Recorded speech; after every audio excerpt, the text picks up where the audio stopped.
Hi guys, ये मेरी Hindi playlist का तीसरा वीडियो है। As you know, my name is Shivani. I am a licensed immigration consultant based in Ontario, Canada, and I am also the founder of Zest immigration services incorporation. आज का जो topic है वो बहुत ही हाईली रिक्वेस्टेड टॉपिक है, and obviously जो भी कनाडा इमिग्रेशन के बारे में सोच रहा है उसको ये जानना बहुत ज़्यादा ज़रूरी है that there are how many ways to get Canadian PR। So to answer that question, there are 12 ways to get Canadian PR, और आज इस वीडियो में हम इन सारे वेज के बारे में डिटेल में बात करने वाले हैं। So make sure you do not skip this video, बिल्कुल भी स्किप मत करना, एंड तक देखना, right? And yes, if you haven't subscribe to the channel yet, please subscribe right now, hit the bell icon so that you get notified every single time I post a new video. I create videos in English and in Hindi on Canadian immigration pathways and updates, so make sure that you subscribe to this channel. And yes, let's get started.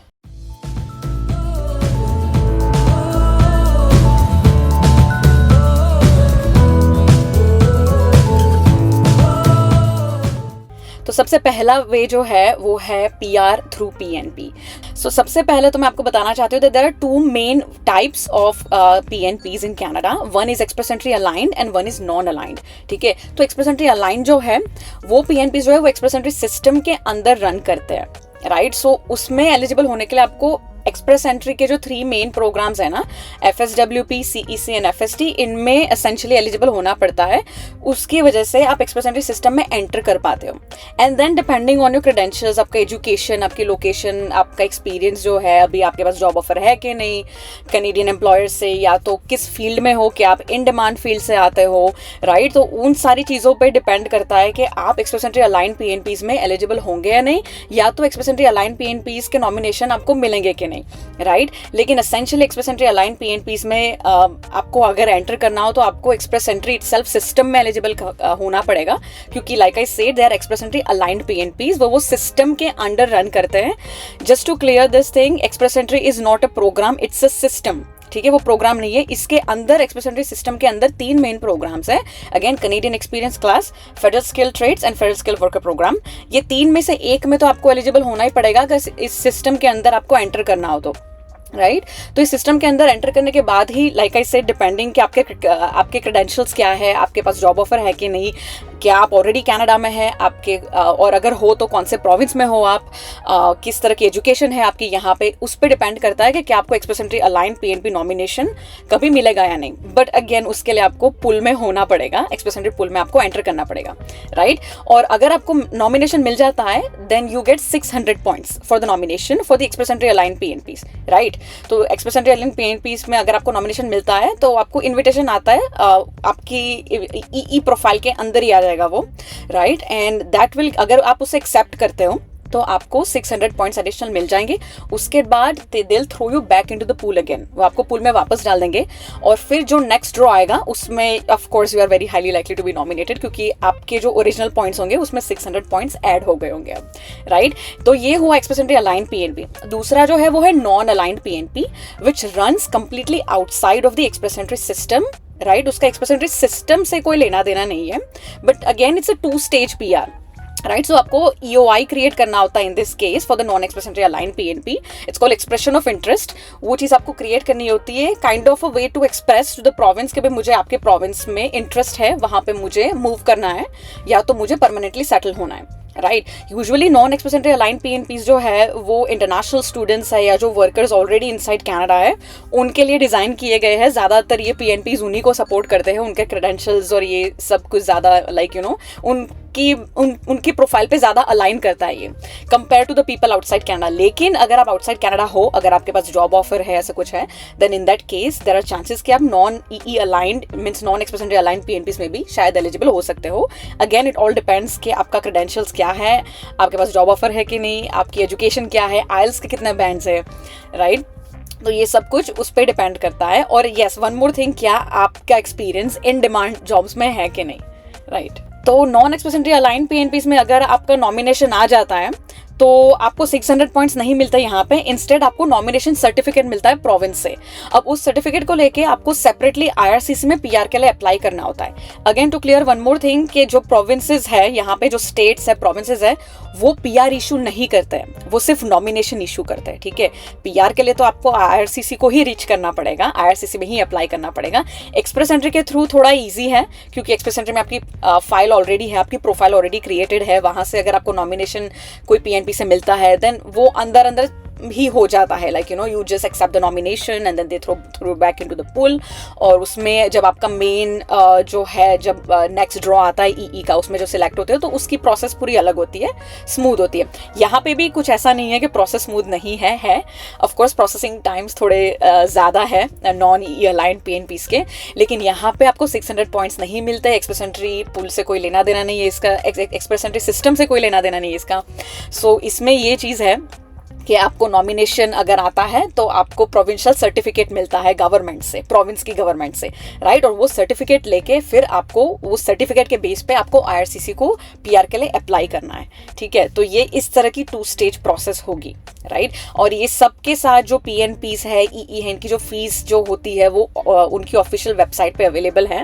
तो you can just look for IRCC, all you have to do is search IRCC fee list, और IRCC की जो भी fees है वहाँ पे आ जाएगी। और फिर प्रोविंशियल नॉमिनी की जो होती है फीस, वो उनकी ऑफिशियल वेबसाइट पे दी होती है।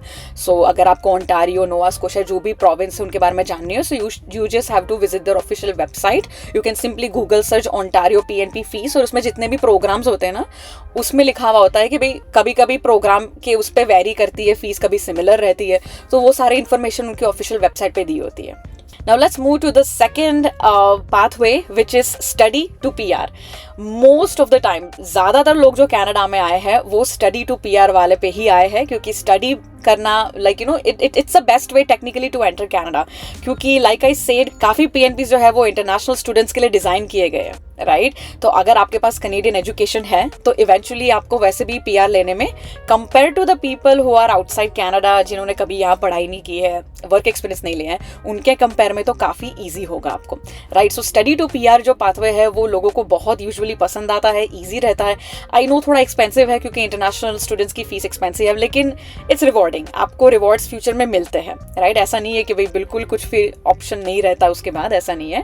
Again compare to people who have never come to study here, never come to work here, जिनके पास कनेडियन एजुकेशन एक्सपीरियंस नहीं है, उनके कंपेयर में तो जिनके पास कनेडियन एजुकेशन है, जो स्टडी के बेस पे एंटर हुए कनाडा, राइट, और फिर उनको वर्क परमिट मिलता है, तो उस पे जो वो लोग स्टडी करते हैं, फिर वर्क परमिट पे जो एक्सपीरियंस गेन करते हैं, उसके बेस पे काफ़ी ज़्यादा PNP एंड PR के ऑप्शंस उनके लिए कनाडा में खुल जाते हैं, right. So obviously if you ask me the best way to enter Canada, which is, अगर आप कंप्लीटली बाहर हो, आपका ऑलरेडी आप कनाडा में नहीं हो, then the best way to enter Canada is on a student visa और on a study permit, right. क्योंकि स्टडी परमिट पे अगेन बहुत सारे फ़ायदे हैं, एंड क्योंकि जॉब ऑफर ये सारा फाइंड करना, एज यू नो, डिफिकल्ट है, specially from outside Canada. Impossible नहीं है, पॉसिबल ज़रूर है, लेकिन स्टडी पे एंटर करना अगेन काफ़ी रिवॉर्डिंग होता है। फ्यूचर में भी you will get additional points in the express entry, PNPs के काफ़ी ऑप्शन आपके लिए खुल जाएंगे, because you are an international student, right, और you have been an international student in Canada, right. तो वो सबके पॉइंट्स भी आपको एक्स्ट्रा मिलते हैं, again increasing the likelihood of you getting PR compare to the people जिन्होंने कभी स्टडी नहीं किया है कैनेडा में, right. So study permit is technically the best pathway to enter Canada. और स्टडी में भी मैं आपको और बताना चाहूँगी, इसमें भी अपने जो लोग हैं इंडिया में, उनको यूजुअली अपने लोगों के पास बैचलर्स या मास्टर्स डिग्री होती है, राइट।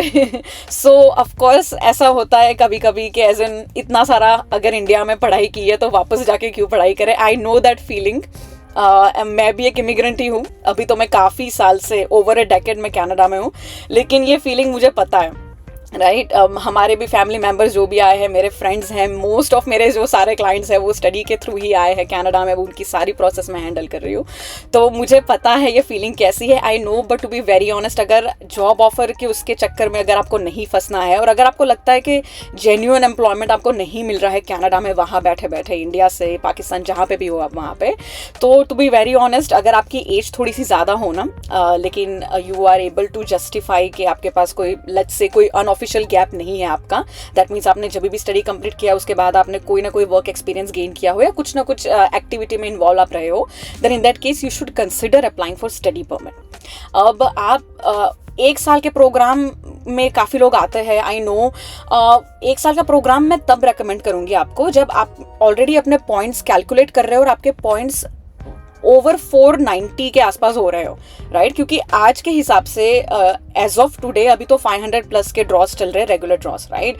तो अगर आपको लगता है कि 1 साल का प्रोग्राम अगर आप कनाडा में कर लो और वो अगर एक्सप्रेस एंट्री प्रोफाइल में अगर आप ऐड करते हो तो आपके पॉइंट 500 प्लस चले जाते हैं, देन आई वुड रेकमेंड कि आप कनाडा में 1 साल का प्रोग्राम करने आ सकते हो, क्योंकि आपके पास ऑलरेडी प्रोफाइल काफ़ी स्ट्रांग है आपका, बस कुछ एडिशनल पॉइंट्स ऐड करके 500 या उसके ऊपर पहुंचना है। इन that case I will recommend कि 1 साल का प्रोग्राम ठीक है, चलेगा, क्योंकि आपका जो फाइनल गोल है पीआर वो अचीव करने में थोड़ा बहुत हेल्प कर सकता है। लेकिन अगर आप अपने पॉइंट्स रफली अभी वहाँ बैठे बैठे कैलकुलेट कर रहे हो और अगर आपको लगता है कि हाँ ये तो 450 से भी कम है, 430 से कम है, right, then in that case I would recommend आप 2 साल की पढ़ाई कीजिए। 2 साल में भी ऑप्शंस हैं। एक तो है मास्टर्स डिग्री, अगर आपके पास बैचलर्स है और अच्छे क्रेडेंशियल्स आपको मिले हैं, आपकी बैचलर्स में अच्छे परसेंटेज मिले, अच्छे मार्क्स मिले हैं, then in that case I would consider like I would kind of recommend, not consider, I would recommend कि आप मास्टर्स डिग्री के बारे में सोचें। अगर आपको लगता है कि मास्टर्स डिग्री एक्सपेंसिव है, नहीं करना मुझे, then 2 years diploma is also fine. You can go for a 2 years post graduate diploma, जो भी आपके लाइक डिपेंडिंग ऑन कि आपका पास्ट क्रेडेंशियल्स क्या है। अगेन स्टडी के लिए जा रहे हो, आई वुड रिकमेंड कि आपकी जो पास्ट एजुकेशन है या तो एक्सपीरियंस है, उसी के फील्ड के आसपास या उसी के फील्ड के प्रोग्राम को सिलेक्ट करें, ठीक है? अगर आपको लगता है कि मुझे ये फील्ड नहीं अच्छी लगती, मुझे चेंज करनी है, एक बार वही फील्ड के प्रोग्राम को प्रिफर करें सिलेक्ट करना, क्योंकि अगर वो बिल्कुल मिसअलाइन होगा ना अगर आपके पास एजुकेशन से, वर्क एक्सपीरियंस से, तो इट्स हाईली लाइकली कि आपकी स्टडी परमिट यहाँ पे रिफ्यूज़ हो सकती है, राइट? क्योंकि वो बिल्कुल, अगर इमेजिन करो कि कोई फाइनेंस फील्ड से आ रहा है, अगर उसको लगता है मुझे MBBS करना है, डजंट मेक सेंस, राइट? तो बिल्कुल ही कुछ अलग सी फील्ड ना सिलेक्ट करें। आपको एक बार स्टडी परमिट लग जाए, अगर आप फिर कनाडा आ जाओ, फिर आपको लगे कि भाई मुझे किसी और फील्ड में जाना है, तो उसके बाद आप अपने कॉलेज से कम्युनिकेट कर सकते हो। वो आपके क्रेडेंशियल्स देखेंगे, अगर आपके क्रेडेंशियल्स मैच करते हैं, अगर उसकी फ़ीस ज़्यादा है तो आप if you show enough proof of funds, जो भी है फीस अगर आप भर सकते हो। अगर फिजिबल है आपका प्रोग्राम चेंज होना, तो कनाडा में आने के बाद आप प्रोग्राम चेंज करवा सकते हो, ठीक है? लेकिन अगेन फिजिबिलिटी देखते हैं कॉलेज वाले, और उसके बाद चेंज करने के बाद you have to inform the IRCC कि मैंने प्रोग्राम चेंज कर दिया है। अगर आपको कॉलेज चेंज करनी हो, DLI जो है, जो आपने सिलेक्ट की है इंडिया से या पाकिस्तान से, कहीं से भी हो आप, तो वो चेंज करनी हो तो वो भी चेंज हो सकती है। स्टडी परमिट होने के बाद आई वुड रेकमेंड जब आप यहाँ पे आ जाओ, उसके बाद अगर आपको ये प्रोग्राम जो आपने वहाँ से लिया है वो अप्रोप्रिएट नहीं लगता है, इन दैट केस वो चीज़ चेंज हो सकती है। अगर सब कुछ, सारी रिक्वायरमेंट्स आप कॉलेज की फुलफिल करते हो, मीट करते हो, प्रोग्राम के रिक्वायरमेंट्स मीट करते हो, और फिर IRCC को आप उसके बाद इन्फॉर्म कर सकते हो कि मैंने DLI चेंज कर लिया है, या तो सेम DLI में मैंने प्रोग्राम चेंज कर लिया है, राइट? और फिर डिपेंडिंग, अगर लंबा प्रोग्राम है तो स्टडी परमिट के लिए भी आप इवेंचुअली एक्सटेंशन अप्लाई कर सकते हो, राइट? लेकिन जब आप पहली बार इनिशियली अपने होम कंट्री से अप्लाई कर रहे हो ना स्टडी परमिट के लिए, तब हो सके तो थोड़ा फील्ड से मैच करता हुआ प्रोग्राम सिलेक्ट करें। Again preferably 2 years program, because 2 साल का प्रोग्राम जो है आपको अप टू 3 years की पोस्ट ग्रेजुएशन वर्क परमिट दिलाएगा, which will give you sufficient time on your work permit के आप कनेडियन एक्सपीरियंस गेन कर सके। ऐसा तो नहीं होगा कि जैसे ही आप आए बिल्कुल नेक्स्ट डे आपके पास जॉब तैयार होगी, राइट? और अगर इमेजिन कर रहे हैं कि 1 साल के प्रोग्राम में आते हो तो 1 साल की ही वर्क परमिट है, तो 1 साल का एक्सपीरियंस गेन करना उस 1 साल की वर्क परमिट पे नेक्स्ट टू इम्पॉसिबल है, बहुत ज़्यादा डिफिकल्ट है। या तो लेट्स से एम्प्लॉयड स्टेटस पे थोड़ा बहुत काउंट करवा लिया ऐसा कुछ भी, but still it's not really recommended, right? So I would strongly recommend again 1 साल का प्रोग्राम उन्हीं लोगों को recommended है जिनके 490 प्लस या ऑलमोस्ट 500 के आसपास पॉइंट्स है, बस कुछ उनको थोड़ा एडिशनल चाहिए बढ़ाने के लिए, तो 1 साल का प्रोग्राम recommended है। क्योंकि ये 1 साल वाले बंदे यहाँ पे आके पूरा 1 साल का एक्सपीरियंस कनाडा में वर्क एक्सपीरियंस गेन शायद ना कर पाए, राइट? इसलिए सिर्फ एजुकेशन ही अगर आपके लिए सफिशिएंट है to give you sufficient points in the express entry, तब आप 1 साल का प्रोग्राम कीजिए, अदरवाइज 2 साल का प्रोग्राम ही कीजिए। It could be a diploma, certificate programme और a masters degree, right? Masters degree के फ़ायदे मैं आपको बता दूं, मास्टर्स डिग्री में जो प्रोविंस ऑफ ओंटारियो है, BC है, यहाँ पे पोस्ट ग्रेजुएट स्ट्रीम्स है या तो मास्टर्स डिग्री स्ट्रीम है यहाँ पे। तो यहाँ पे फ़ायदा ये है कि मास्टर डिग्री के बाद आपको कोई जॉब एक्सपीरियंस ऐसा कुछ दिखाना नहीं पड़ता, गेन नहीं करना पड़ता, as soon as you complete your studies and meet the program criteria which is IELTS और वही सारे सब कुछ, प्रूफ ऑफ फंड्स और ये सब कुछ है, कोई जॉब ऑफर की रिक्वायरमेंट और ऐसा सब कुछ नहीं है, तो PR में थोड़ा ज़्यादा ईजी रहता है उसमें, राइट? सो तो डू कंसिडर, लेकिन अगेन मास्टर्स डिग्री में एडमिशन लेना ही थोड़ा बहुत डिप्लोमा के कंपेयर में डिफिकल्ट है। यूनिवर्सिटीज़ में होता है ये, तो यूनिवर्सिटीज़ की रिक्वायरमेंट थोड़ी ज़्यादा है कंपेयर टू कॉलेजेस। कॉलेजेस जो है कनाडा में वो डिप्लोमास, सर्टिफिकेट्स और ये सारे प्रोग्राम्स प्रोवाइड करती है, और जो यूनिवर्सिटीज़ है वो डिग्रीज, बैचलर्स हो गई, मास्टर्स हो गई, एंड देन डॉक्टरेट, PhDs और ये सारा, राइट। तो मेक श्योर कीजिए अगर आप रिक्वायरमेंट यूनिवर्सिटी की मीट करते हो तो आप मास्टर्स डिग्री के लिए भी जा सकते हो। अगर आपको लगता है कि no it's gonna be difficult for you, या तो अगर आपको वो एक्सपेंसिव लग रहा है, then in that case you can definitely consider a postgraduate diploma or any diploma or certificate, preferably for 2 years. तीसरा जो वे है to get Canadian PR, which is work permit to PR. Yes, this is possible specially for international people अगर आपके पास LMIA supported job हो या तो LMIA exempt, right. LMIA exempt जो है वो usually under the Canadian federal treaties with the provinces या तो इंटरनेशनल ट्रीटीज के अंदर आती है, लाइक ICT हो गया, that means intra company transfer हो गया, कुस्मा हो गया which was known as NAFTA initially, right. So ये सब कुछ ये ट्रीटीज के अंदर, लेकिन बहुत कम लोग इसमें एलिजिबल हो सकते हैं। इन सब पे मैंने सेपरेट एक वीडियो बनाया है which you can see over here, LMIA examined, और ये वाला जो है वो LMIA वाला भी बनाया हुआ है, कहीं पे भी आ रहा होगा, आई एम नॉट रियली श्योर, मैं तो ऐसे ही दिखा रही हूँ फिंगर्स, कहीं पे भी आपको दिखा होगा।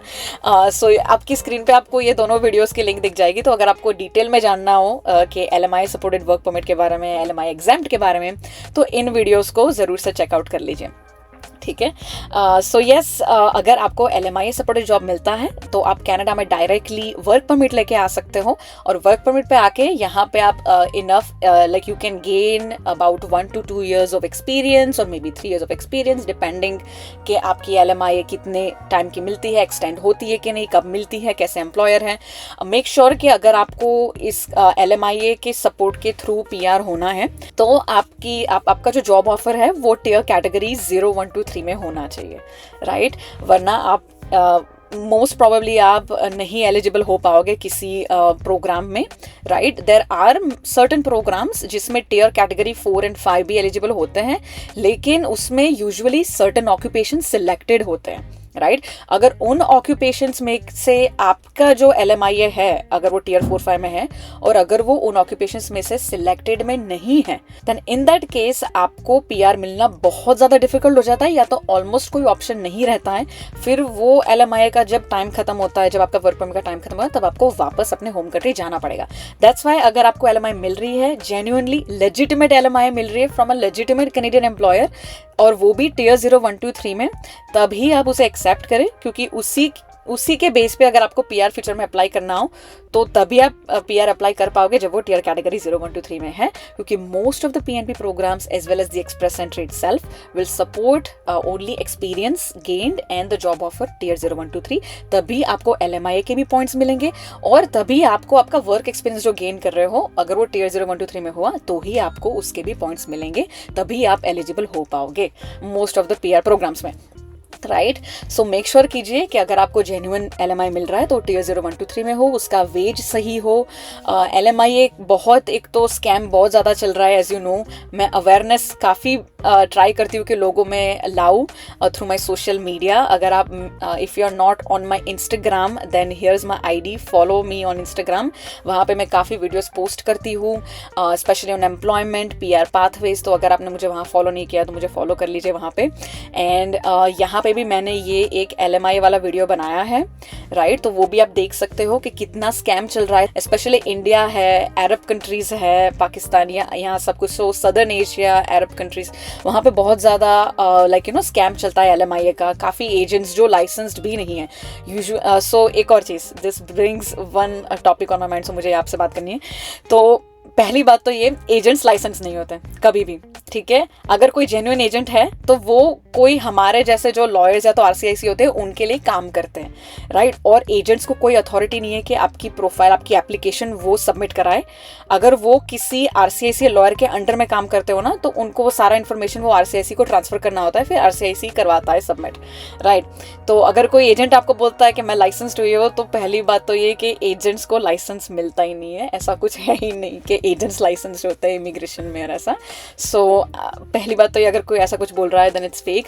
दूसरी चीज़ ये कि LMIA जब भी आपको कोई भी ऐसे देता है एंड से कि चलो 25 लाख दो, 30 लाख दो, या जितने इतने सारे रुपए दो, मेरे काफ़ी clients who book an appointment with मी, उन्होंने तो ये भी कहा है कि शिवानी हमको 90 लाख रुपीज़ की LMIA ऑफर किया। Was like what the hell, इतना सारा पैसा अगर आपके पास हो तो आप कनाडा में इन्वेस्ट कर सकते हो, या तो उतना इन्वेस्टमेंट आप अपने में करो, कनाडा में आके स्टडी परमिट लो, एजुकेशन लो, क्योंकि वो एक लीगल वे पे आपको ले जाएगा PR की तरफ, right. Instead of giving money to these people, ऐसे लोगों को दोगे, उसमें फिर इलीगल LMIA या फेक LMIA आपको चिपका देंगे वो लोग, और फिर यहाँ पे आपके you will B at a risk of deportation. और जब भी RCC को पता चलता है कि आपने पेड LMIA लिया है तो बहुत ज़्यादा डिफ़िकल्टीज हो सकती है, आप पे मिसरिप्रेजेंटेशन का बैन लग सकता है, आपको डिपोर्ट किया जा सकता है, या तो फिर आपको आप प्रोग्राम्स जिसमें भी अप्लाई कर रहे हो उसकी एप्लीकेशन रिफ्यूज़ कर दी जाती है। बहुत सारे इसके नेगेटिव जो है कॉन्सिक्वेंसेस, नेगेटिव कॉन्सिक्वेंसेस वो आते हैं फ्यूचर में,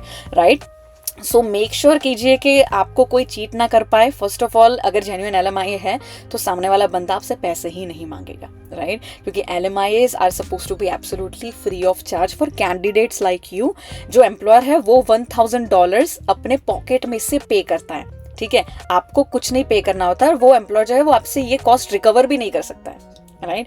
सो मेक श्योर कीजिए कि पहले तो कोई आपसे LMIA के लिए पैसे नहीं मांग रहा है, राइट। तो यस, अगर वर्क परमिट के पाथवे के थ्रू ही आना है कनाडा, तो मेक श्योर कीजिए कि जेन्युइन LMIA मिल रहा है। अगर नहीं मिल रहा है, forget about it, that's fine, come here to study. तो अगर आप PNP में एलिजिबल हो तो वो ऑप्शंस देखिए, या तो एक्सप्रेस एंट्री, या तो स्टडी परमिट, या कुछ भी अलग, if you want to come to Canada through investment और एनीथिंग लाइक दैट। वो सारे ऑप्शंस अपने बात करने वाले फ्यूचर में, राइट। सो कोई भी और वे देखिए, that's why I am here, कि मैंने ये वीडियो इसलिए मैं बना रही हूँ कि आपको सिर्फ एक ही ऑप्शन ना दिखता रहे, LMIA work permit, LMIA work permit.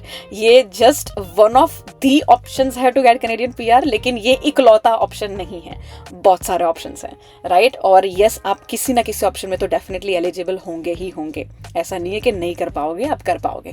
अगर आपका कैनेडियन ड्रीम जेन्युइन है, सच में कनाडा आना है, तो definitely you will be able to achieve that. आपको बस मेहनत करनी है, शिद्दत से काम करना है, मेहनत करनी है, and then you will be able to get this, right. तो अगर आपको क्वेश्चंस, कंसर्न्स हैं आपके खुद की प्रोफाइल के लिए, तो feel free to contact us at www.scan.ca। इस वीडियो के डिस्क्रिप्शन में जाके वहाँ से अपॉइंटमेंट की लिंक है, you can book an appointment with me. तो वी कैन टॉक वर्चुअली। अगर आप ओंटारियो में ही लोकेटेड है then you can actually come to my office, अगर ऑफिस आपसे बहुत ज़्यादा दूर नहीं हो तो, और अगर आप आना चाहो तो हम like we have in person appointments as well, we have virtual appointments, so that if you are located anywhere on this planet you can choose to book a virtual appointment, right. Okay, moving on to the next one जो है वो है direct PR through express entry. This is very obvious and most of you would already know, लेकिन yes, since we are talking about 12 ways to get Canadian PR, this has to be like a part of it, right? So 12 ways में ये एक बहुत ही अच्छा and easy way है technically. कितने भी PNPs आ जाए, कितने भी पायलट्स आ जाए, express entry is simply the best way to get Canadian PR। Yes, so express entry, लेकिन पॉइंट्स बहुत हाई है। पॉइंट्स हाई है जनरल ऑक्यूपेशंस के लिए, but there are certain occupations in demand, right. तो specially I would say in demand में भी अभी एज ऑफ टुडे जो इन डिमांड चल रहे हैं in the express entry system वो है health care occupations, tech occupations, that means STEM occupations, so engineering and IT sector occupations. फिर है ट्रेड्स, स्किल ट्रेड्स तो हमेशा डिमांड में ही रहता है, स्पेशली ऑन्टारियो में तो बहुत डिमांड में रहता है skill trades. So skill trade occupations भी है, ट्रांसपोर्टेशन ऑक्यूपेशंस है, एग्रीकल्चर ऑक्यूपेशंस हैं। ये सारे इन्फॉर्मेशन आपको गवर्नमेंट की वेबसाइट पे, RCC की वेबसाइट पे मिल जाएगी। All you have to do is just Google search express entry category based occupations और टारगेटेड ऑक्यूपेशंस, ड्रॉज, और ये जो भी इन्फॉर्मेशन चाहिए वो गूगल पे सर्च कीजिए, वहाँ से आपको जो ऑक्यूपेशंस की लिस्ट है वो मिल जाएगी। और simply I link it down in the description box, तो वहाँ से जाके आप क्लिक करके ये इन्फॉर्मेशन पा सकते हैं वहाँ से। ऑलराइट, तो express entry like I said, कितने भी प्रोग्राम्स आ जाए, क्योंकि एक्सप्रेस एंट्री एक्सप्रेस है, फास्ट है, स्मूथ है, राइट। कोई डिफिकल्ट प्रोसेस नहीं है इतना ज़्यादा इसका। That's why it's really the best way to get Canadian PR. So इसके लिए like I said, Express Entry is not a program, it's a system. इसके अंदर 3 प्रोग्राम हैं, FST Federal Skill Trades, CEC Canadian Experience Class and FSWP which is Federal Skill Worker Program, right? तो ये 3 में से आपको एक में एलिजिबल होना पड़ेगा। अगर आप कनाडा के बाहर लोकेटेड है, कभी भी कनाडा में नहीं आए हैं किसी एजुकेशन के लिए या स्पेशली वर्क एक्सपीरियंस के लिए, then you will be considered under the federal skill worker program. लेकिन इसके लिए आपको कम से कम 1 साल का आपके कंट्री में या किसी और कंट्री में भी प्रूवेबल वर्क एक्सपीरियंस चाहिए, पेड वर्क एक्सपीरियंस चाहिए, राइट इसकी रिक्वायरमेंट्स और ये सब कुछ भी थोड़ा है, काफ़ी डिफरेंट है। सो तीन प्रोग्राम जो है ना, जो CEC, FST, FSWP, तीनों के रिक्वायरमेंट्स डिफरेंट है, ठीक है। तो आपको मेक श्योर करना है FSWPs for people outside Canada, CECs for people inside Canada, या तो जिनके पास कनेडियन एक्सपीरियंस है। टेक्निकली CEC में एलिजिबल होने के लिए आपको कनेडियन एक्सपीरियंस कम से कम 1 साल का चाहिए, ठीक है। तो आप इस प्रोग्राम में एलिजिबल होंगे under the express entry system, ठीक है। सो ये एक अम्ब्रेला है विच इज एक्सप्रेस एंट्री। अच्छा ये सही लग रहा है I think. And this is FSWP which is for people जिनके पास फॉरेन एक्सपीरियंस हो, नॉन कनेडियन, किसी भी कंट्री से चलता है, कम से कम 1 साल का पेड प्रूवेबल एक्सपीरियंस होना चाहिए, right. In tier category 0, 1 to 3 means NOC, OAB, और बाकी IELTS वाइल्स ये सारा सब कुछ तो चाहिए, प्रेफरेबली 777-8 बैंड्स, तभी आपको अच्छे पॉइंट्स मिलते हैं, राइट। एंड दूसरा है CEC which is Canadian experience class, जिसके लिए कम से कम 1 साल का paid provable Canadian work experience चाहिए। FSWP में कंटिन्यूस चाहिए एक्सपीरियंस, ठीक है, लेकिन इसमें क्यूमुलेटिव चलता है। सो 2 महीने, 6 महीने, 5 महीने, यहाँ पे सब कुछ मिक्स करके भी चलेगा, राइट। एज लॉन्ग एज वो फॉल करता है within the last 3 years, तब तक cumulative experience Canadian experience class के लिए चलता है। But again it should be paid, provable and in tier category 0, 1 to 3। जो तीसरा जो है वो है FST which is federal skill trades. ये पीपल इनसाइड आउटसाइड कनाडा जहाँ पे भी हो उनमें चलता है, लेकिन you should be in the trade sector, ठीक है। फॉर दैट सो ये फेडरल स्किल ट्रेड्स लोगों के लिए है जो स्किल ट्रेड्स में है। सो यस, अगर इसमें आपको एलिजिबल होना हो तो आपको एक्सप्रेस एंट्री प्रोफाइल क्रिएट करनी होगी, पूल में एंटर होना पड़ेगा, एंड देन डिपेंडिंग ऑन आपके कितने IELTS के स्कोर्स है, आपका कितना एक्सपीरियंस है आउटसाइड इनसाइड कनाडा, क्या एजुकेशन लेवल है। फॉरेन एजुकेशन के लिए you need an ECA, that means an educational credential assessment. ECA चाहिए from an agency like WES या ICAS या दूसरी जो भी एजेंसीज है। If you are doctor, physician, तो आपको चाहिएगा ECA from medical council of Canada, right. Pharmacist हो तो उनका डिफरेंट है, राइट। सो मेक श्योर करना कि अगर आप कोई स्पेशलाइज्ड ऑक्यूपेशन से आते हो तो डबल चेक करना कि आपका ECA कहाँ से वेरीफाइड होना चाहिए। Moving on to the next one is direct PR through temporary pilot programs. Yes guys, तो पायलट प्रोग्राम्स जो है वो PNP नहीं है, ना ही वो एक्सप्रेस एंट्री है, वो बिल्कुल अलग है, ठीक है, दोनों से अलग है। ये टेम्पररी पायलट प्रोग्राम्स है। लाइक आपने RNIP का नाम सुना होगा, rural northern immigration pilot, and then AIP जो AIPP था पहले, अटलांटिक इमिग्रेशन पायलट प्रोग्राम था, लेकिन अब वो पायलट जो था वो परमानेंट प्रोग्राम हो चुका है। AIP which is an Atlantic immigration program now, instead of AIPP it's AIP, right, क्योंकि वो प्रोग्राम बहुत सक्सेसफुल रहा है इसीलिए उसे परमानेंट बनाया गया है, राइट। तो इस तरह के टेम्पररी पायलट प्रोग्राम, फिर सस्केचुआन में काफ़ी इस तरह के पायलट प्रोजेक्ट्स आते हैं, लाइक हॉस्पिटलिटी पायलट प्रोजेक्ट है, फिर hard to skills fill pilot है। तो ये जो है वो PNP नहीं है, टेक्निकली पायलट प्रोजेक्ट्स है जो यूजुअली टेम्पररी होते हैं। फिर न्यू ब्रॉन्सविक में है critical skill worker pilot program है, राइट। तो ये सारे सबको जो है they are not PNPs, they are pilot programs, right. तो पायलट प्रोग्राम की यूजुअली वैलिडिटी होती है 3 to 5 years, यूजुअली 5 years की होती है। जब से स्टार्ट होते हैं तब से 5 years तक वैलिड होते हैं। This is to fill the labour shortages in the provinces, right. So इनका भी सर्टन क्राइटेरिया था। यूजुअली पायलट प्रोग्राम्स में जॉब ऑफर की रिक्वायरमेंट होती है, लेकिन LMIA की रिक्वायरमेंट नहीं होती, right, usually. But may be शायद फ्यूचर में भी ऐसे कोई पायलट्स आ सकते हैं जहाँ पे LMI रिक्वायर्ड हो, then I am not really sure, या तो LMI एक पॉजिटिव फैक्टर की तरह भी ली जाती हो, राइट। लेकिन यूजुअली जितने पायलट प्रोग्राम्स के बारे में मैं जानती हूँ उसमें तो LMI की रिक्वायरमेंट नहीं है, लेकिन जॉब ऑफर की रिक्वायरमेंट जरूर है, राइट। चाहे आप इनसाइड कनाडा हो या आउटसाइड कनाडा हो, लेकिन जॉब ऑफर की रिक्वायरमेंट इन दैट केस है। बट क्योंकि LMI की रिक्वायरमेंट नहीं है, it becomes little bit easy for you to actually just secure a job offer, लेकिन आपको एम्प्लॉयर का सपोर्ट इसमें चाहिए होता है। यूजुअली पायलट प्रोग्राम्स में क्या होता है, एम्प्लॉयर्स सिलेक्टेड होते हैं बाय द गवर्नमेंट और by the province, I would से, राइट। तो प्रोविंस है या तो रीजनल कम्युनिटीज जो है, राइट। लाइक RNIP में भी डेजिग्नेटेड एम्प्लॉयर्स है, that means they are designated and selected by the government to help you with your PR process. आपकी PR प्रोसेस के हेल्प के लिए, आपकी एंडोर्समेंट के लिए ये एम्प्लॉयर्स सिलेक्ट किए जाते हैं। New Brunswick critical worker pilot programme में भी सिलेक्टेड एम्प्लॉयर्स है, AIP में भी selected, that means designated employers हैं, राइट। तो आपको पता है कि इन्हीं एम्प्लॉयर्स के लाइक यही एम्प्लॉयर्स है जो गवर्नमेंट सिलेक्टेड है, डेजिग्नेटेड है, इन्हीं में आपको अप्लाई करना है, इन्हीं की कंपनीज में आपको जॉब ऑफर के लिए अप्लाई करना है, राइट। तो आप आपकी एप्लीकेशन, आपको पता है, you have the target now कि ये एम्प्लॉयर सिलेक्टेड है, यहाँ पे इनकी कंपनीज में अप्लाई कीजिए, जो भी जॉब पोस्टिंग उनके पास है, अगर वो आपके क्रेडेंशियल्स, आपका जो एक्सपीरियंस पास्ट जो भी आपके प्रोफाइल के साथ मैच करता है, तो वहाँ पे अप्लाई कर सकते हैं।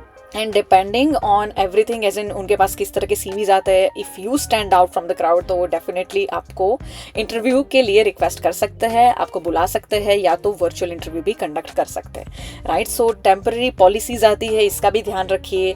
पायलट प्रोग्राम्स आते हैं, इसका भी ध्यान रखिए, राइट। So yes, pilot program is definitely a good option for people inside as well as outside Canada, right. काफ़ी पायलट प्रोग्राम्स में तो क्लियरली मेंशन होता है कि they want to recruit people from outside Canada, क्योंकि इनसाइड कैनेडा उनको नहीं मिल रहे हैं, राइट। सो इनसाइड कैनेडा अगर आप टेम्पररी स्टेटस पे हो, like study permit, work permit पे हो, या तो आप कनाडा से बाहर हो, बिल्कुल कभी नहीं आए हो कनाडा में, फिर भी आप एलिजिबल हो ऐसे प्रोग्राम्स में अप्लाई करने के लिए।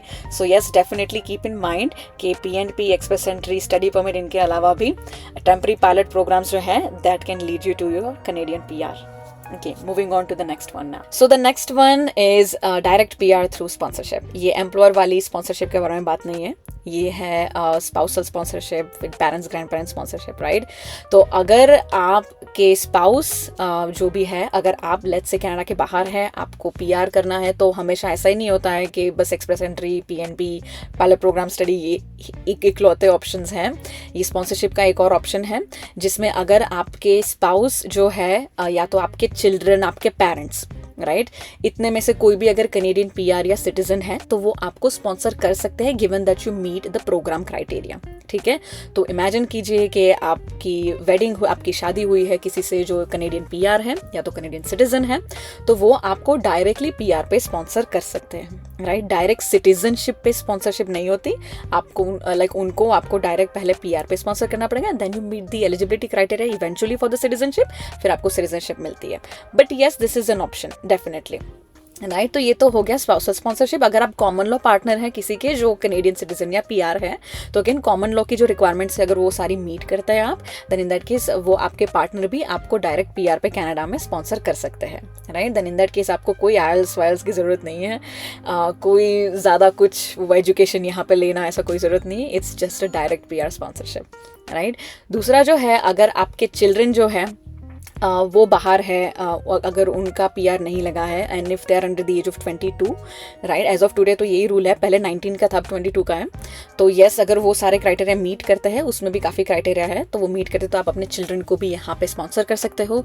अगर आपको किसी को अडॉप्ट करना हो, तो वो अडॉप्शन भी आप जैसे कि बाहर के कंट्री से करना चाहते हो, तो आप उन किड्स को भी वहाँ से फिर यहाँ पे डायरेक्ट PR पे स्पॉन्सर कर सकते हो, अगर आप खुद PR या सिटीजन हो।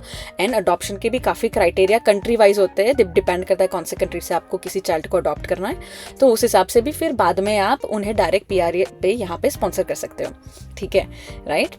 और फिर एक हो गया कि अगर आप खुद PR या सिटीजन हो, आपको आपके पेरेंट्स को या ग्रैंड पेरेंट्स को स्पॉन्सर करना हो, तो वो भी आप स्पॉन्सरशिप की एप्लीकेशन करके कर सकते हो, गिवन दैट कि आपके पास इनफ प्रूफ ऑफ फंड्स है, सब कुछ, उसमें काफ़ी रिक्वायरमेंट होती है, and it's like a lottery system, ठीक है। तो ऐसा भी हो सकता है कि आपके पास सब कुछ है, आपके पास वर्ल्ड की सबसे बेस्ट इनकम है, बहुत सारा सेविंग्स है, लेकिन फिर भी लॉटरी में आप पिक नहीं हुए, काफ़ी साल तक नहीं हुए, ये भी हो सकता है, राइट। तो इट्स जस्ट इमेजिन कीजिए कि एक बोल है, उसमें सब चिट्ठी बना के डालते हैं, मेरे पेरेंट्स को स्पॉन्सर कर दो करके, उसमें से डिपेंड करता है कि कौन से पिक होते हैं, क्योंकि हमेशा कोटा होता है, लिमिट होती है IRCC की, उस हिसाब से पिक करेंगे। So again that's a lottery system, right.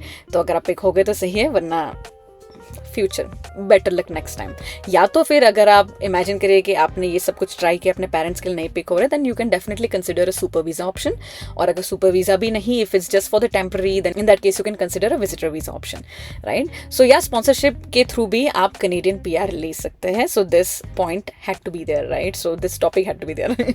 Okay, moving on to the next one. Okay, so next one is getting PR through refugee और प्रोटेक्टेड पर्सन स्टेटस। सो अगर आप किसी ऐसे कंट्री से आते हैं जहाँ पे वॉर की सिचुएशन है, या तो आपकी लाइफ को खतरा है किसी से, चाहे वो पर्सनल खतरा क्यों ना हो, राइट, तो in that case you can claim a refugee status in Canada, कि डिपेंडिंग ऑन आपकी कंट्री की सिचुएशन क्या है, अगर वहाँ पे वॉर चल रहा है, झगड़ा है, कुछ भी पॉलिटिकल सिचुएशन खराब हो रही है, आपके फैमिली मेम्बर्स की लाइफ डेंजर में है, अगर आप वो प्रूव कर पाए, अगर आपके पास प्रॉपर एविडेंस हो, तो in that case you can come to Canada, claim a refugee status और प्रोटेक्टेड पर्सन स्टेटस।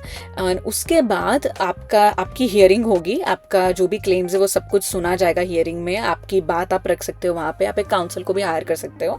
तो उस हिसाब से अगर आप कन्विंस कर पाओ गवर्नमेंट को, then in that case future में आपको PR मिल सकती है through this.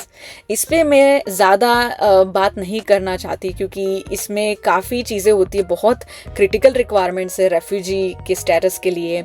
So I would strongly recommend कि आप IRCC की वेबसाइट इस टॉपिक पे टिपिकली चेक कर लीजिए।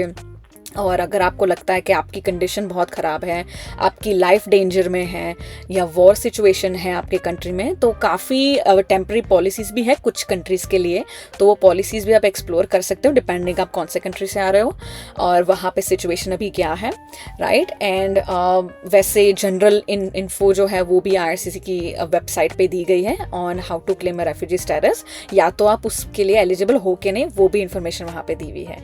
सो let's move on to the next topic. The next one is quite interesting one, which is direct visitor to PR. ये तो सबको बहुत पसंद आने वाला है, मुझे पता है। So visitor to PR ये रूट है, ठीक है। डायरेक्ट विजिटर स्टेटस के बाद PR नहीं मिलता है, एज यू ऑल नो, लेकिन ये एक रूट है। दैट्स वाई ये मैंने इस वीडियो में डालना चाहा, इस टॉपिक लाइक इस रूट को इस वीडियो का पार्ट बनाना चाहा, राइट।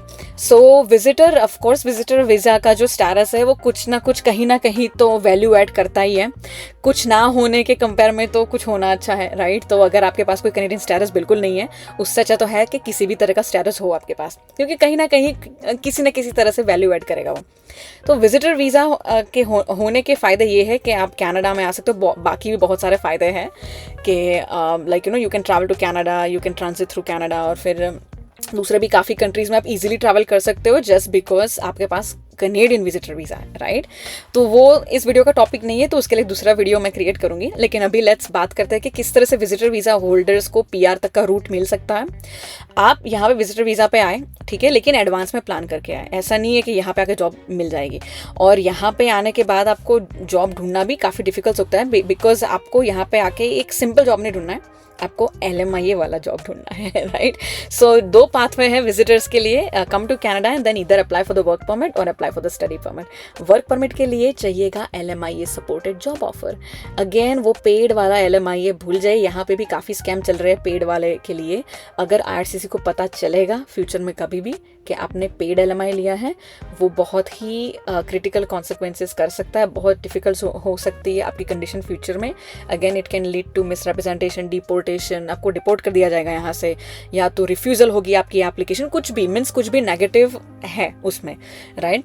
क्योंकि वो इलीगल है इसलिए नेगेटिव है। हर इलीगल चीज़ नेगेटिव ही होती है। अभी स्टार्टिंग में अच्छी लग सकती है क्योंकि इजी होती है वो, लेकिन फ्यूचर में बहुत इलीगल कॉन्सिक्वेंसेस लाती है और बहुत ही क्रिटिकल एंड नेगेटिव कॉन्सिक्वेंसेस लाती है, राइट। सो मेक श्योर कीजिए आप इस तरह के ट्रैप में ना फंसे। अगर आपको जेन्युइन LMI, काफ़ी मेरे क्लाइंट्स हैं जिनको सच में अप्लाई करने से जेन्युइन डायरेक्ट कंपनी से LMI मिला है, उनको किसी एजेंट की हेल्प की भी जरूरत नहीं पड़ी है, राइट। सो मेक श्योर कीजिए कि अगर इस तरह से आप यहाँ कनाडा में आके जॉब अप्लाई कर रहे हो, अगर आपको जेन्युइन LMI मिलता है, एम्प्लॉयर सपोर्ट मिलता है, देन इन दैट केस आप वर्क परमिट के लिए अप्लाई कर सकते हो। So you can ask to change conditions from visitor visa to worker, right. इस बहाने आपको वर्क परमिट मिल जाएगी। या तो और फिर सेकंड ऑप्शन जो है वो है स्टडी परमिट। अगर आपको वर्क परमिट नहीं मिल रहा है, जॉब नहीं मिल रहे हैं, then don't worry, visitor visa से आप स्टडी परमिट में like you can ask for the conversion, you can ask to change conditions from visitor to study, given that you meet the requirements, right. आपको pre requisite course एक तो करना पड़ेगा which is EAP-ESL, right. तो वो programme आपको complete करना होगा on your visitor visa status, and then आपका फुल फ्लेज्ड प्रोग्राम जो स्टडी परमिट पे आपको पढ़ाई करनी होगी, राइट। तो given that you meet all this criteria, again visitor visa से दो ऑप्शन है विच इज वर्क परमिट और स्टडी परमिट, और उसके बाद का तो आपको पता है, वर्कर के बाद एक्सपीरियंस गेन करने के बाद you can either utilize EE which is express entry, या तो PNP, और स्टडी किया तो ऑफकोर्स उसके बाद भी like I said international students के लिए काफ़ी PNP ऑप्शंस खुल जाते हैं। तो स्टडी के बाद भी काफ़ी डायरेक्ट PNP ऑप्शंस भी खुल जाएंगे, और काफ़ी जो है वो कनेडियन एक नॉर्मल जॉब ऑफर जो आप लोगे, इसमें तो LMI की ज़रूरत नहीं है स्टडी के बाद, तो right, because you will have an open work permit. तो वो केस में आप फिर ओपन वर्क परमिट पे डिपेंडिंग ऑन किस तरह की जॉब मिलती है, कौन से प्रोविंस में हो, उस पर आपके PNP and then express entry के ऑप्शंस भी खुल जाएंगे, right. So yes, visitor visa is a good option. अगर आपके पास ना हो then you can definitely consider this. Moving on to the next one. The next one is PR through recruitment events. काफ़ी प्रोविंसेस जो है जो इंटरनेशनल रिक्रूटमेंट इवेंट्स जो है वो होस्ट करता है, like Prince Edward Island, New Brunswick, Nova Scotia, Saskatchewan, Manitoba. ये लोग इंटरनेशनल रिक्रूटमेंट इवेंट्स होस्ट करते हैं in order to recruit international people, specially the ones who are outside Canada, right. Inside Canada के लिए भी होता है, आउटसाइड कैनेडा के लिए भी होता है, न्यू कमर्स के लिए भी होता है, राइट। तो आपको इस तरह के इवेंट्स पे ध्यान रखना है। Specially Prince Edward Island and New Brunswick जो है ये तो इंटरनेशनली ट्रैवल भी करते हैं, स्पेशली दुबई और ये सारी जगह पे तो ट्रैवल करते हैं और कभी कभी वर्चुअल इवेंट्स रखते हैं। तो चाहे आप किसी भी पार्ट से हो ऑन दिस प्लैनेट, आप वर्चुअल इवेंट में तो पार्टिसिपेट कर ही पाओगे, राइट। सो वर्चुअल इवेंट्स का ध्यान रखिए। इससे आपको डायरेक्ट PR तो आई एम नॉट रियली श्योर कि डायरेक्ट PR मिल जाएगा, लेकिन वर्क परमिट के लिए या तो कभी कभी जैसे कि जॉब ऑफर के बेस पे ही काफ़ी PNPs जो है वो चलते हैं, तो जॉब ऑफर मिल जाएगी तो इवेंचुअली आपको PNP में तो एलिजिबल होना ही है, राइट। तो रिक्रूटमेंट इवेंट्स में you will get to directly connect with the employers and immigration officers. ये एक बहुत बड़ा फ़ायदा है। मैं वर्चुअल इवेंट्स के बारे में काफ़ी पोस्ट करती हूँ अपने सोशल मीडिया पे। अगर आपने मेरे इंस्टाग्राम पे फॉलो नहीं किया है तो अभी भी टाइम है, जाके कर लो फॉलो, क्योंकि वहाँ से काफ़ी आपको valuable information and new updates मिलती रहेगी। यहाँ पे भी अगर यूट्यूब पे सब्सक्राइब नहीं किया तो जल्दी से कर लो, right, because yeah it's important for you to know everything, specially अगर वो एक लाइसेंस कंसल्टेंट से आती हो देन इंफॉर्मेशन ट्रस्टवर्दी है। Okay, right. So yeah recruitment events is definitely your way to go. अगर आप कनाडा से बाहर हो, अगर आप वर्क अपॉर्चुनिटी से ही ढूंढ रहे हो, अगर आपको स्टडी में और इसमें इतना इंटरेस्ट नहीं है, यहाँ पे आके पढ़ाई में इतना इंटरेस्ट नहीं है, तो in that case you can also utilize recruitment events, because इसमें कोई थर्ड पार्टी एजेंट जो स्कैम कर सकता है आपके साथ वो इन्वॉल्व नहीं होगा। इसमें डायरेक्टली आप जो एम्प्लॉयज़ रिक्रूट कर रहे हैं उनके कनेक्शन में आओगे एंड इमिग्रेशन ऑफिसर्स, डिपेंड करता है किस तरह का इवेंट है, राइट। लेकिन वो एम्प्लॉयर्स के कनेक्शन में ही आप डायरेक्ट आओगे तो वो जो स्कैम होने का डर है वो निकल जाता है। So definitely consider this option as well. Moving on to the next one. The next one is for people who would like to invest, so PR through investments. Yes, ये एक बहुत अच्छा ऑप्शन है अगर आपके पास इन्वेस्टमेंट एक्सपीरियंस है, business experience है, या तो आप किसी कंपनी में जॉब करते हो और वहाँ पे सीनियर मैनेजमेंट में थे, आपको मैनेजमेंट का एक्सपीरियंस है, then this option is for you. काफ़ी प्रोविंसेस है जिसमें if you just invest about $100,000 और $200,000 तो वो इन्वेस्टमेंट के बेस पे आप कैनेडियन PR ले सकते हो। You can choose to have your own company, you can choose to have a franchise, और you can choose to buy an existing franchise like Subway और टिम हॉर्टन्स और anything like that, right. So depend करता है, provinces and regions के हिसाब से requirements change करती है। कुछ रीजन्स में, कुछ प्रोविंसेस में ऐसा है कि आप एग्जिस्टिंग फ्रेंचाइज नहीं बाय कर सकते कुछ एरिया में, राइट। वहाँ पे आपको ब्रांड न्यू कंपनी खोलना पड़ेगा या तो ऐसी फ्रेंचाइज वहाँ पे लानी पड़ेगी जो वहाँ पे एग्जिस्ट नहीं करती है पहले, राइट। तो वो यूजुअली GTA में और ऐसा है। ये सारी चीज़ें बहुत डिटेल में जाती है, सो इस वीडियो में वो सारा मैं फिट नहीं कर पाऊंगी, लेकिन डेफिनेटली इस पर like I will create another video on this, right. And अगर आपको मुझसे पर्सनली आपका केस असेस करवाना हो then feel free to book an appointment with me. मैं आपके केस को देख के आपको एडवाइस करूँगी कि किस तरह का कौन सा प्रोविंस, कौन सी जगह आपके लिए परफेक्ट है फॉर इन्वेस्टमेंट, राइट।